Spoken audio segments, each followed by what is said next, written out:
Hi, welcome to the channel and thanks for stopping by. If you or someone you care about has been diagnosed with prediabetes, you may be wondering, what is the best treatment for prediabetes? If so, then keep watching, because in this video, I'm going to give you 7 tips to treat or prevent prediabetes that you can use, starting today. When you watch to the end, I'm also going to tell you about a simple remedy thousands of people have used to stabilize their blood sugar and reduce their risk of developing, and even reverse, prediabetes. Let's get started. When someone has prediabetes, it means their blood sugar levels are higher than normal but not high enough to be diagnosed with type 2 diabetes. Consider it the last warning sign on the road to developing full-blown type 2 diabetes, because if left untreated, 5 to 10% of people with prediabetes will develop type 2 diabetes every year. Luckily, there are several ways to manage prediabetes and prevent it from progressing to type 2 diabetes. Here are 7 of the best tips to treat prediabetes. Get your blood checked. The first step in treating prediabetes is to diagnose it.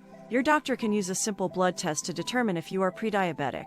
If you've been diagnosed with prediabetes, it's critical to regularly monitor your blood sugar levels, because it helps to track the condition's progression. If you have not been diagnosed with prediabetes, but you have one or more of the risk factors, it's also a good idea to get your blood tested at least once a year. Once you've been diagnosed, your doctor may recommend more frequent testing. If you're unsure about taking that first step, the CDC has an online prediabetes risk test. You simply take a short online quiz and based on your answers, it will tell you how at risk you are for prediabetes. I'll leave the link to the quiz in the description. Understanding what led to your diagnosis. Sometimes people develop prediabetes because of things that are beyond their control. For example, if you have a history of diabetes in your family, your risk automatically increases. If you belong to certain ethnic groups, or if you are older than 45, your risk goes up too. However, some people develop prediabetes due to becoming overweight, which is largely due to physical inactivity, eating a poor diet, or persisting in unhealthy lifestyle choices. Either way, if you want to fix the problem, you need to understand what caused it. Then, you can take the proper steps to make the necessary changes. Stop drinking and smoking. Speaking of making changes, if you are prediabetic and you drink alcohol or smoke, you should stop both completely. Alcohol, especially beer, can make blood sugar levels rise in people with diabetes, and it can make prediabetes worse. You should also stop smoking. Smoking makes blood sugar levels rise in both people with, and without, diabetes. Clean up your diet. You can reduce your risk of developing type 2 diabetes by improving your diet. A healthy diet is high in fiber, healthy fats, and plant-based proteins. It is also low in unhealthy fats, sugar, and processed foods. Eating this way can help reduce your levels of insulin resistance, which is the main risk factor for developing type 2 diabetes. Move your body. Regular physical activity can help control your blood sugar levels, reduce your risk of developing heart disease, and lower your risk of complications from diabetes. You can start with something simple, like taking a 30-minute walk, 5 days a week. If you have prediabetes, you will need to do more physical activity as part of your treatment plan. Strength training, aerobic exercise, or a combination of both is a great place to start. The Department of Health recommends 150 minutes of aerobic activity per week, and 2 strength training sessions per week.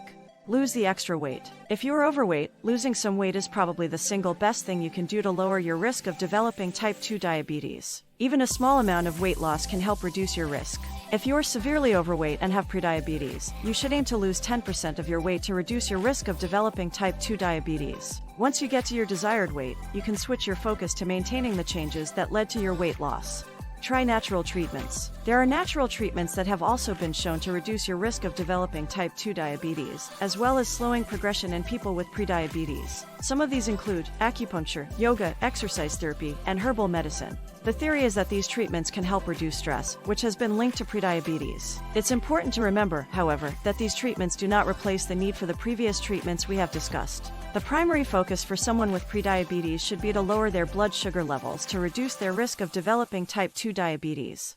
The best treatment for prediabetes. The very best treatment for prediabetes is taking action to address the behaviors or choices that are leading someone towards prediabetes. It is critical to honestly assess your unique situation and commit to taking control of the things that you can control. Unfortunately, people with prediabetes can't always turn it around with lifestyle changes alone. Sometimes it requires prescription medication to reduce your risk of developing type 2 diabetes. Again, this is why it is critical to take the first step and get clear understanding of your unique situation before before it becomes a serious condition. Remember this: people with prediabetes who are prescribed medication are more likely to develop type 2 diabetes if they're not following a healthy lifestyle. It's important to control the things you can control, even if you are prescribed medication, mentioned in this video. But literally thousands of people are using right now to take back control of their blood sugar in their fight against prediabetes. If you would like to know more about what it is and how it works, simply go to healthtipblog.com/glucose. If you found this video helpful, please give it a like, or share it with someone who would benefit from this information. To get notified of new content, subscribe to my channel, and hit the bell for instant notification. And in the next video, I'm going to cover what you need to know about the complications and risks of diabetes, so be sure to click here and watch that video next. Thanks for watching.